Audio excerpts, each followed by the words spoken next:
Welcome back to the Gentleman's Gazette. In today's video we discuss how to style and combine an overcoat so you create dapper outfits that look the part.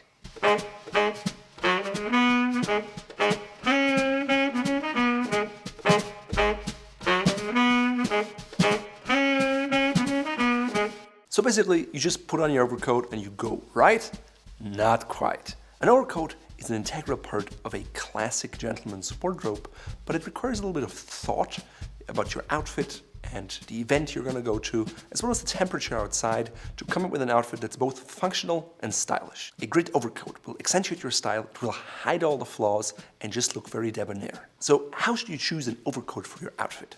As a core principle, it should ideally contrast other elements in your wardrobe. So if you have lots of darker elements in your wardrobe, such as gloves, hats, or pants, I suggest you go with a lighter overcoat. Vice versa, if you have more lighter accessories and pants, a darker overcoat is better because you always want it to contrast. If you have lots of solids in your wardrobe, you can either go with a solid overcoat or with a patterned overcoat. If you go for a solid, I suggest to go with an interesting texture, maybe a tweed, maybe a bold weave in a solid color, because that makes it just all the more useful because you can combine it with different shades of colors, but also more interesting, and it provides a certain amount of contrast from your otherwise solid pants. Also, you want an overcoat that suits the rest of the formality of your wardrobe. So if you like to go with more casual slacks, maybe go with a shorter overcoat in more brown tones. On the other hand, if you go to an office and you wear business suits every day, maybe a darker coat with gray elements, blues, or blacks are better for you. The same is true for overcoat details. Things like patch pockets, notch lapels, or toggle closures, as you can find them on a duffel coat, are all more casual items. On the other hand, peak lapels, a double-breasted coat, jetted pockets, or flap pockets, maybe an elegant back belt. Those are all things more associated with formal garments. So how do you style certain overcoat colors? First, let's talk about navy, because I think a navy overcoat is perfect as the first overcoat in your collection because you can wear it with formal outfits, you can wear it in the evening, as well as informal outfits if you choose the right texture of the fabric. For example, here you can see me wearing a double-breasted navy overcoat that is made of 100% boiled wool. As such, it's denser and it has this wonderful knobby texture, which is just interesting than if it was a plain weave. As you can see, it has a belt, so it makes it a little less formal and more casual, so I can wear it with a broader range of outfits.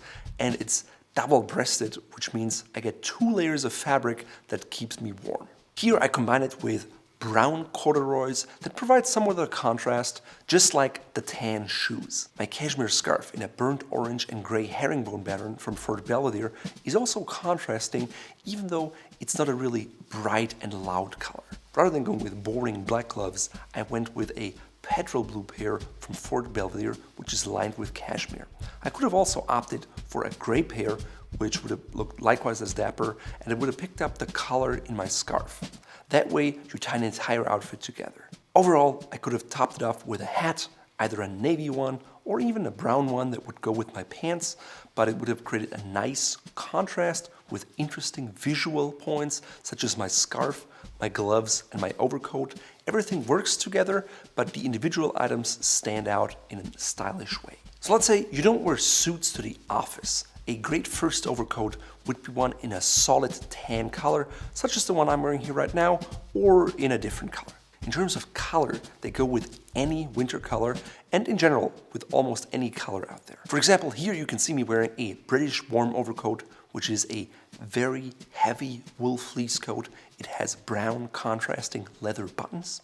It has epaulets, peak lapels, and it's just everything that is designed to keep you very, very warm and at the same time stylish. As you can see, I'm pairing it with a brown fedora hat as well as cognac-colored cashmere-lined leather gloves from Fort Belvedere. The scarf is likewise from Fort Belvedere and is made out of a blend of silk and wool, which makes it softer than just plain wool. And it's in green and red, which is different than the hat, but at the same time it's a winter color, so it all works together. Alternatively, you can opt for a more formal tan coat, such as this military-inspired overcoat. It has an Ulster collar, it has gold buttons, epaulets, and it's cut more like a body coat, such as a morning coat or an evening tailcoat. You can see that by the seams in the back. It also has a half belt in the back, which is quite decorative, yet it's not as informal as a full belt. If you note, it also has interesting details, such as a flapped chest pockets and angled flapped front side pockets. As you can see, I paired it with dark brown contrasting corduroy pants, brown shoes, as well as a burnt orange and gray scarf, and chamois yellow hydro peccary gloves from Fort Belvedere. It's just a very elegant color. Yes, it's bold, but with a tan it works quite well. And the gloves are perfect for winter because they're lined with cashmere and they don't get wet because they have this treatment that is really water repellent. So no matter if you have to scratch the eyes of your car or shovel the snow, these gloves are great. I topped it all off with a brown fedora hat to provide somewhat of a contrast. Now, apart from solid overcoats, some of the most popular ones out there are herringbone overcoats. Herringbone is a very classic menswear pattern. It's timeless, but for overcoats, you want to make sure that it's overscaled and large, unlike with suits or sport coats where it can be smaller.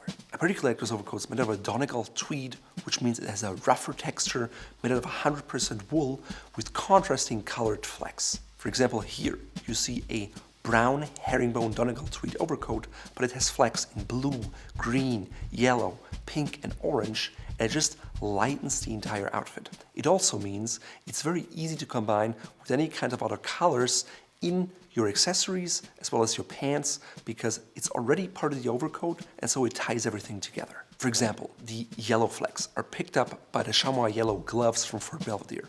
The blue flecks are picked up by my blue and gray scarf. The brown tones are picked up by my brown and grayish velour fedora. And overall, the overcoat has quite some interesting details. It has some cuffs.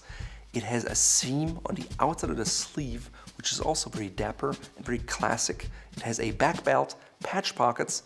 It's double-breasted, but it has also peak lapels to make it a little more formal. Of course, if you're not a friend of all those really colorful flecks, you can also go with something a little more subdued, such as in this overcoat. It has an even larger scale herringbone pattern, but the flecks are more like tan, yellow, orange, and brown, and are therefore more subdued. Because of that, I could have worn them with any kind of brown or tan glove. Personally, I chose to go with a burgundy glove because it's a touchscreen glove and it's exactly what you want when it's really cold outside, so you don't have to take them off when you want to check something on your phone. Obviously, the belt on the coat makes it a little more casual, and the mustard colored and gray herringbone cashmere scarf from Fort Belvedere picks up the yellow flecks in the coat. Overall, the scarf is contrasting, but it's tied together by those individual flecks. That's why this combination works so well. The same is true for the hat. It has combinations of black and brown, which you can find in the overcoat, as well as in the pants and the shoes. Because of that, it's a very harmonious outfit that provides lots of contrast, but it's very pleasing to the eye and the viewer. If you're more at home in a traditional white-collar environment, you want to invest in an overcoat that's either gray or charcoal or something that combines all of those colors. For example, the overcoat I'm wearing here right now consists of a really nice wool fabric with an interesting weave. It contains tones of gray, charcoal, black, and blue. Because of that, you can wear this overcoat with any kind of business suit, no matter it's light gray or charcoal. Black would even work, as well as navy or blue.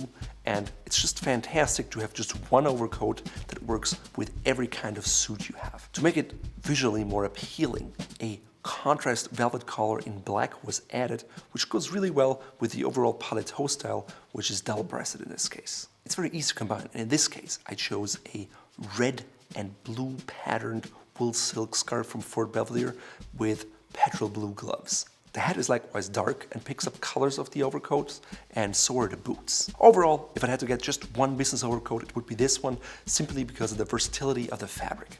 Now, how do you style bolder colored overcoats? First of all, let me say, I don't think it's a wise idea to invest in a really bold overcoat in yellow, red, or maybe green early on, because it's just a very narrow field where you can wear it, and the cost per wear will be quite high. It's also quite a statement piece, and because of that, I think it's only suited to someone who really knows what they're doing and who has an advanced closets where all the basics are already covered. That being said, if you end up with a bold overcoat, such as this green duffel coat, make sure to tone down the rest of your outfit. For example, my scarf has subtle brown tones. Same with my cognac gloves, which are likewise not loud and bold, but very classic. They work well with my dark brown pants as well as my boots. Now, overcoats are not cheap, and most men have just one or two. In order to not keep it boring and to create different looks, I suggest to really pay attention to your accessories. First of all, if your lapel is wide enough and it features a buttonhole, you may want to consider a boutonniere. During the winter season, a real boutonniere is hard to find, and because of that we created silk flowers from Fort Belvedere, which you can find in our shop here. Typically during the winter season, I don't wear them on my jackets because they would be squished by my overcoat. So you wear them on your overcoat and you hang it up, you can exchange it, put it on your suit, wear it around, and then transfer it again when you go back home. That way you're stylish in your suit, in your overcoat, you don't squish the flower, and everything is dapper. When it comes to scarves, I suggest not to wear solid scarves with solid overcoats. Always try to go with some other pattern, whether it's a stripe, a classic herringbone, or some other printed patterns. If you have a patterned overcoat, you can also wear a patterned scarf. Just make sure the scales are different. For example, with a bolder overcoat, you can get a finer pattern in your scarf and vice versa. When it comes to hats, bear in mind that an overcoat is a traditional classic garment that's meant to make you look elegant. Because of that, you should go with more formal choices. So skip the baseball hat or the self-knitted hats and opt for a stylish fedora with your business overcoat, maybe something like a flat cap or a newsboy cap for your more casual overcoats, and that will just create an overall look that is very debonair. Just like with scarves, when it comes to your gloves, you want something that's contrasting. I've always been a big opponent of black gloves because not only do they look boring, but they also oftentimes lack the desired contrast, and it's not something an elegant gentleman would have worn 100 years ago. Instead, stylish men back then and today would wear different colors, such as a gray, which is much better than black because it's likewise formal, but you can wear with a blue suit, you can wear with a charcoal suit, and it will always contrast. If you live in a warmer climate, you can also go with unlined gloves or even driving gloves for regular wear because they keep your fingers warm without making you overheat. For a selection of high quality gloves made of different leathers such as peccary and lamb napa, lined or unlined in different colors with button closures, please check out our shop here. In today's video, I'm wearing a light to medium weight overcoat, which is better suited to not super cold climates. Because of that, I'm combining them with dark green driving gloves from Fort Belvedere, which are unlined, and a flat cap, which picks up those green colors. My scarf is a black watch tartan scarf, likewise from Fort Belvedere.